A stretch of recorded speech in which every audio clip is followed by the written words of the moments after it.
మాతవే నిరతము ఆ పనులు రక్షించు పరాత్మడివే నిందావాక్యములేనమ్మా. నిందావాక్యములకి ఏమి గాని నారద, గోవిందుని చేత జేజేలందుకున్న ఆ సుందరాంగి ఎవరో నీకు తెలియనా? తెలియకేమి? తెలిసిన ఆమె ఎవరో చెప్పవేమి?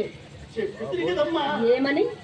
నాకు తెలియదని. అసలు చెప్పలాపి పూర్వము ఎరుగుదని పలికి ఇప్పుడు ఎరుగునంత వేళ కాదమ్మా, జగన్మోహిని సుందరి ఉన్నదని అడుగును, కానీ ఆమె ఎవరో నేను అడుగను. ఆ చపలాక్షిని చూడవలనని ఉన్నది.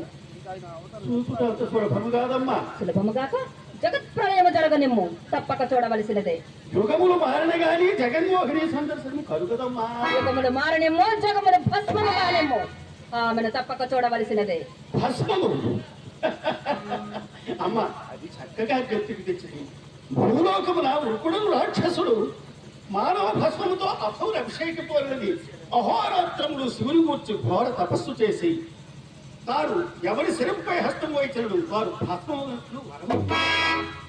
ఇప్పుడు అతని సంహరింప వైకుంఠవాసుడు వేరొక అవతారం కావున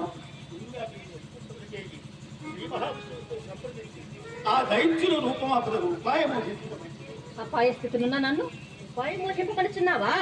నారదా, మీ తాతగారు అవతారము మారినను ఆ సుదతిపై మమకారము మార్చుకునలేదనుకుందును. కడుపు కూటికై ఒక ఆమె కటకట పడుతుందా, కుప్పు కూరకై పేరుకమో తాను పరిస్థితించినదట.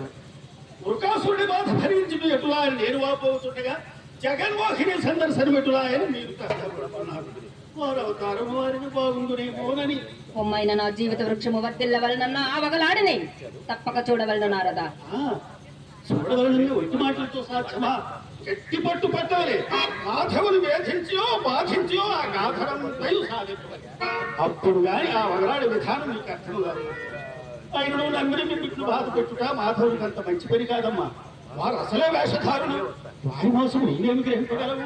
నారదా, ఆ గతనాగత వేదివిగా ఉన్న నన్ను అర్థము చేసుకుంటేవి. మీరు మనస్సును మర్యాదహితము చేసుకుని మంచి మాటలతో మాధవుని చేత మర్మం చెప్పుకో అవును, వంచిన శౌరిని మంచి మాటలతోనే మరల్చుకోవాలి. సరి అయిన మార్గం ఆలోచించి నారదా. ఇప్పుడే